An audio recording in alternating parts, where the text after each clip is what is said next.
Well, you've done a great job saving to a 401k, monitoring the markets, contributing to your retirement accounts, and investing. But that doesn't mean you're ready to retire. In fact, you might not be in a good spot if you haven't done these other things that we're going to talk about today in this video.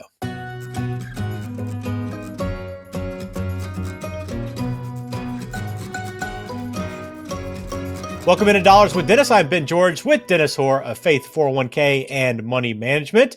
Dennis, good to see you. Hey, Ben, how are you today? I'm doing great. Doing great. Going to talk to you today about some things that go beyond investing. I'm sure when people talk to you or you tell them, hey, I'm a financial advisor, they probably say, oh, you can probably help me with my returns. But there's so much more that you do within this arena, right?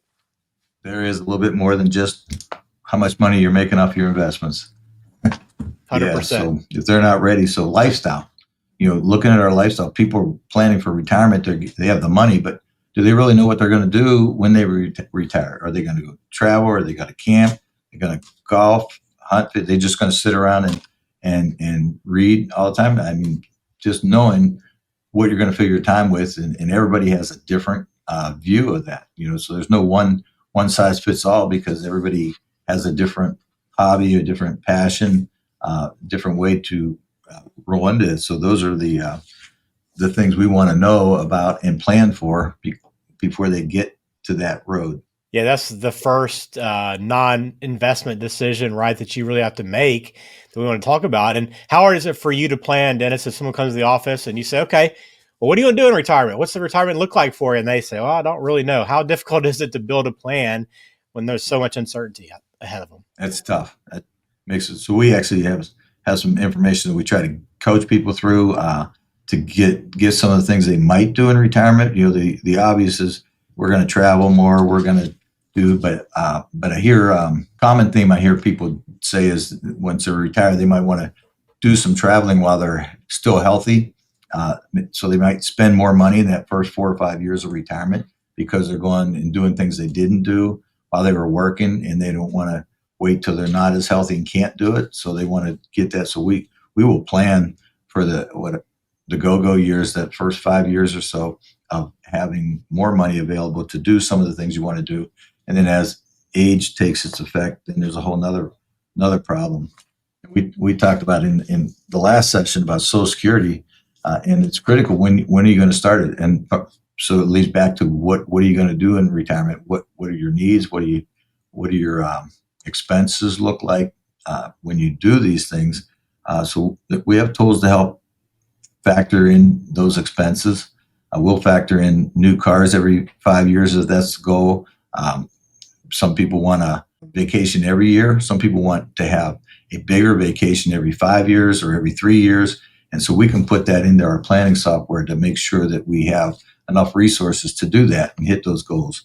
So having those Social Security and the lifestyle part in place is important. And then there's the pension benefits. Few people still have pensions, and here in Ohio, CRS State Teachers Retirement, SERS, PERS, and there's several programs. So those have, when you go to retire, there's choices you got to make, whether you're going to take a lifetime only income, you're going to take a lifetime for both you and your spouse, or you're going to take a reduced benefit and have a reduced benefit to your spouse and family. So there's lots of choices in going in there. And so how well somebody's plan looks helps them make that decision on their pension. So if they have a pension, that's something we want to know and help them with that choice of how they're taking their investments or their pension options. You want to select that with some good thought in place before you go that far. Yeah, this pensions, I mean, it did seem like it would be a huge part of figuring things out, Dennis, but again, it's all about putting these pieces together, right? Whether it be Social Security, pensions, like just making sure you're doing the right things so that everything's kind of working together as efficiently as possible. It's really nice to have a written plan that actually goes through line by line. When do you take Social Security? When do you take your pension plan? When do you start Roth withdrawals?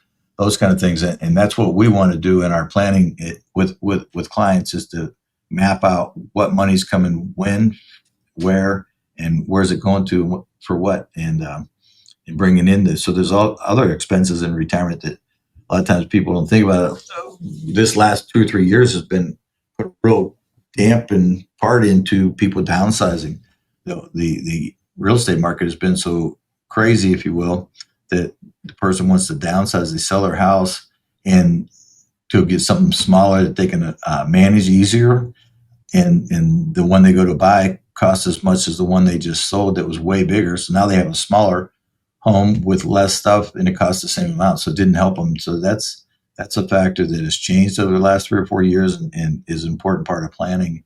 Be flexible to know that that's not always a choice. And so we've had several people just this year say, "I was going to downsize, but couldn't find anything, so I'm just going to stay where I am with the home I am." So that means they probably have longer, more upkeep expenses in retirement for the home because it's an older home, and it's bigger home, that kind of stuff. More heating, utility costs and stuff for bigger homes. So those things will affect the retirement plan, and we want to try to help with that. And that's a curve that we hadn't had as much before the last few years, that it's coming home now. Yeah. And those home related issues, that's another big one. They're talking about beyond downsizing. I know a lot of people talk about relocating. Do I want to move to a different state altogether? But then there's also other financial tools like home equity. There's reverse mortgages. I mean, a lot of these things to discuss, they might not apply to you at all, but having these conversations and determining whether or not any of these decisions make sense for you is so important to do. Very good. That's exactly right. Health questions. So healthcare risk is really growing as well, because we talked about people dying early and taking Social Security early because they're not going to live that long, but the longevity factor is definitely getting longer as in our lifestyle. We are healthier now. We're living longer. So how they can deal with it. If you're living longer, being able to work longer will help tremendously, and I think that's a good offset for people to be able to let Social Security mature and grow to age 70 if they can work a few extra years and not take that. That will help. But healthcare risk and cost, insurance, nursing homes, those are huge expenses that if we're going to live, been known to say, how it's really hard to work 30 or 40 years to come up with enough money to last for 30 or 40 years in retirement, not working. So it takes a lot of planning to get there.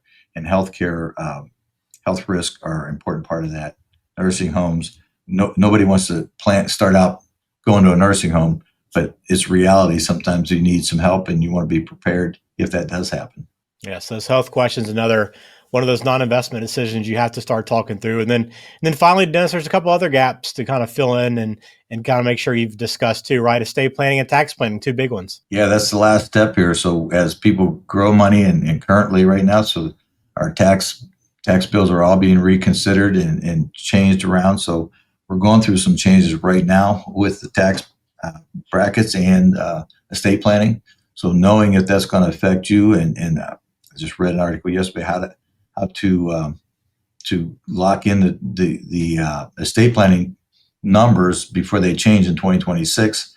So that's already in the process, and getting a different tax bracket, but knowing the tax planning process is important. So we like to work with people's accountants or their tax people to know, so we can coach through and get some ideas what they need to pay in taxes, especially when they start the required minimum distributions, because that's qualified money is coming out. It acts like income, so you're going to be taxed like income tax. So knowing how much they should withhold is going to help them budget throughout the year and not get a big tax bill at the end of the year. We're not tax people, but we work around taxes all day long.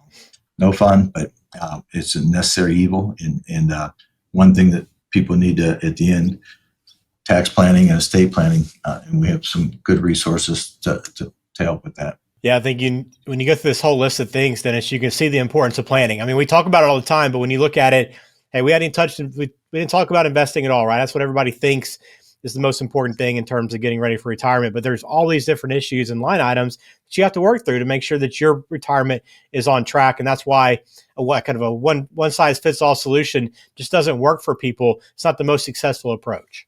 Good point, Ben. The investment part comes after all this other stuff happens. Because if you know where you need to get to, then we can figure out how to get there. What's the best investment to do that? And so it didn't even come up in this session, because it is, these other factors have to come in play first, and having a good plan. That's what we're here to do, to help people. If you need help with that, please reach out, and we'll see if we can't get you on the right track. Yeah, all that contact information down in the show description as well. Check that out. Please subscribe if you haven't as well. And just remember, right, if you've just been focusing on your investments all this time, got to widen that lens a little bit, right? Ask the hard questions and plan for the life's curveballs, right? We know they're coming. You got to be prepared for those. So again, start that planning process. You can always do so with Faith 401k and money management. Dennis, thanks as always. Have a good week. Thanks, Ben. You too. Securities and investment advisory services offered through Osaic Wealth, Inc., member FINRA SIPC. Osaic Wealth is separately owned, and other entities and/or marketing names, products, or services referenced here are independent of Osaic Wealth.